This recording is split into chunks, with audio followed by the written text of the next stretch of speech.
एक वक्त था जब यह गुफा डाकुओं का अड्डा हुआ करती थी। गुच्चू पानी, जिसे रॉबर्ट्स केव भी कहते हैं, देहरादून का वो हिडन जेम है जहाँ लोग पानी के बीच से गुफा में चलते हैं और प्रकृति के इस अद्भुत करिश्मे को महसूस करते हैं। इस वीडियो में मैं आपको गुफा का वो राज भी बताऊंगा जो शायद ही किसी ने सुना होगा। साथ ही एफआरआई की उन दीवारों के पीछे छिपी कहानियाँ भी जानेंगे जो खुद इतिहास बयां करती है।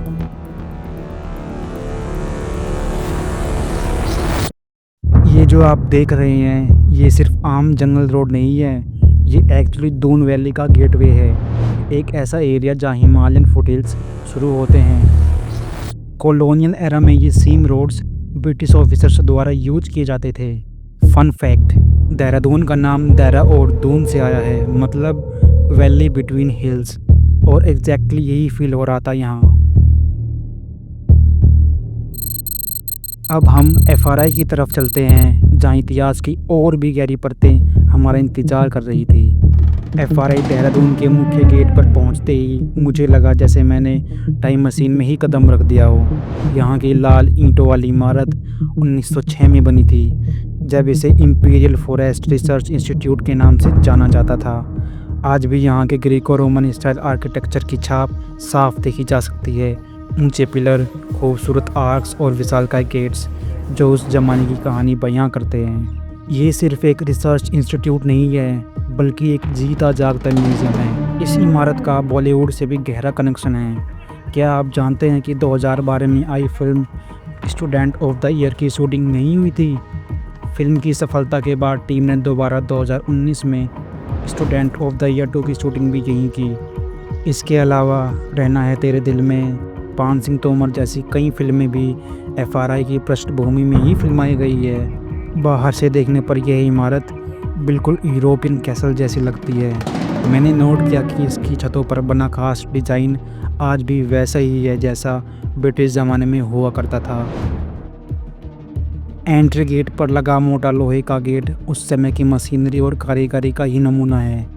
अंदर के हॉल और म्यूज़ियम में जाते ही आपको ऐसा महसूस होगा कि आप कितनी अलग ही दुनिया में आ गए हैं। वैज्ञानिक रिसर्च की बात करें तो एफआरआई ने भारत में फॉरेस्ट कंजर्वेशन और रिसर्च को नई दिशा दी है। यहाँ के पुराने रिकॉर्ड रूम में आज भी 100 साल पुराने दस्तावेज सहेज कर रखे गए हैं। मैंने महसूस किया कि एफआरआई की इमारत सिर्फ ईंट पत्थर का ढांचा नहीं है, यहाँ का हर हिस्सा कुछ कहता है। चाहे वो लाइब्रेरी हो जहाँ सालों पुरानी किताबें रखी हुई हैं, या फिर लैब्स जहाँ आज भी रिसर्च होता है। इसके गार्डन में लगे पेड़ भी कम दिलचस्प नहीं है। कुछ पेड़ तो उतने ही पुराने हैं जितनी यह इमारत खुद। एक और दिलचस्प बात यह है कि एफआरआई का कैंपस करीब 450 हेक्टेयर में फैला हुआ है।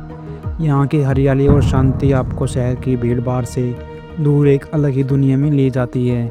मैंने देखा कि कैसे यहाँ आने वाले स्टूडेंट्स और विजिटर्स इस जगह के माहौल में खो जाते हैं। एफआरआई की यात्रा ने मुझे सिखाया कि इमारतें सिर्फ चार दीवारी नहीं होती, वो जिंदा इतिहास होती है जो हमें अतीत से जोड़ती है।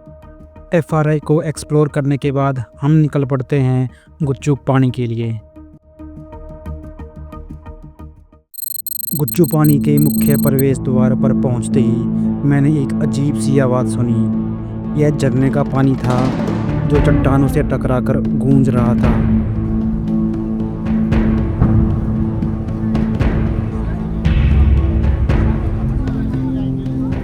यहाँ का पहला अनुभव भी काफ़ी रोमांचक था, क्योंकि यह कोई आम गुफा नहीं बल्कि एक नदी थी जो पूरी गुफा में बहती है।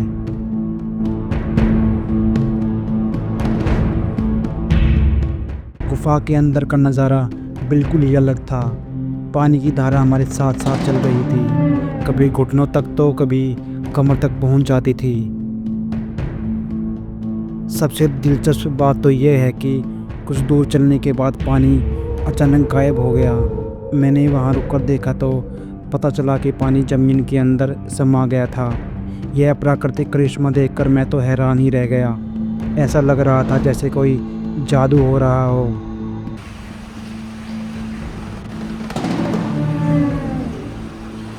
इस गुफा का इतिहास भी कम रोचक नहीं है। ब्रिटिश काल में डाकू यहाँ आकर छिपते थे और अपना लूट का माल छिपाते थे। इसीलिए इसे रॉबर्स केव या डाकुओं की गुफा भी कहा जाता है। गुफा की स्ट्रक्चर ऐसी है कि अंदर से आवाज़ बाहर नहीं जाती, इसलिए डाकू सुरक्षित महसूस करते थे।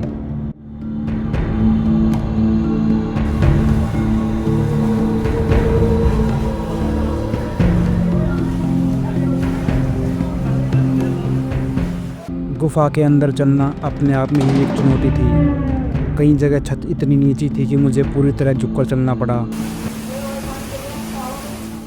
कुछ रास्ते तो ऐसे थे जहां दो लोग एक साथ नहीं चल सकते थे। अंधेरे में टॉर्च की रोशनी में पानी की चमकती धारा और गीली चट्टानें दिखाई दे रही थी। तापमान का अंतर भी साफ महसूस हो रहा था। बाहर जहां तेज धूप थी, वहीं गुफा में ठंडक थी। गुफा के बीच में एक जगह पर हमने विशिंग पूल देखा। स्थानीय लोगों का मानना है कि अगर आप इस पूल में पैर डालकर कोई मन्नत मांगे तो वह पूरी होती है। मैंने भी कुछ पल यहाँ बिताए और इस शांत माहौल का आनंद लिया।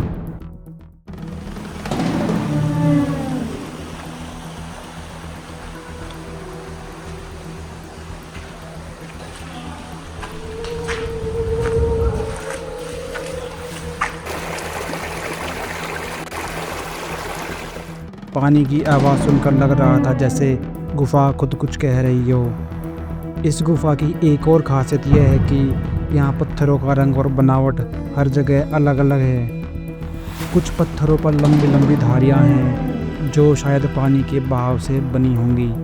मैं इन नेचुरल आर्टिफैक्ट्स को देखते हुए आगे बढ़ता गया। गुफा से बाहर निकलते समय पूरा दृश्य बदल चुका था। धूप में चमकता पानी और हरियाली दिखाई दे रही थी। इस पूरी यात्रा ने मुझे प्रकृति की अद्भुत शक्ति का एहसास कराया है। यहाँ पत्थरों, पानी और समय ने मिलकर ऐसा नज़ारा बनाया है, इसे देखकर कोई भी हैरान हो सकता है। एक बात और मैंने नोटिस की, गुफा के आसपास का इलाका भी बहुत सुंदर है। पेड़ पौधे, छोटे छोटे झरने और चट्टानों का संयोजन बहुत खूबसूरत लगता है। इस यात्रा ने मुझे सिखाया कि देहरादून सिर्फ एक हिल स्टेशन नहीं है, बल्कि इतिहास और प्रकृति का जीवित संग्रहालय है। ब्रिटिश काल की वो सड़क, एफआरआई की लाल ईंटों वाली इमारत और कुछ छुपाने का रहस्य हमें बताता है कि यह शहर कितना खास है। अगर आपने देहरादून के इन हिडन जेम्स को नहीं देखा तो ज़रूर जाएं। हम जल्द ही किसी और ख़ास जगह की यात्रा लेकर आएंगे। और याद रखिए, घूमना सिर्फ देखना नहीं है, बल्कि महसूस करना है।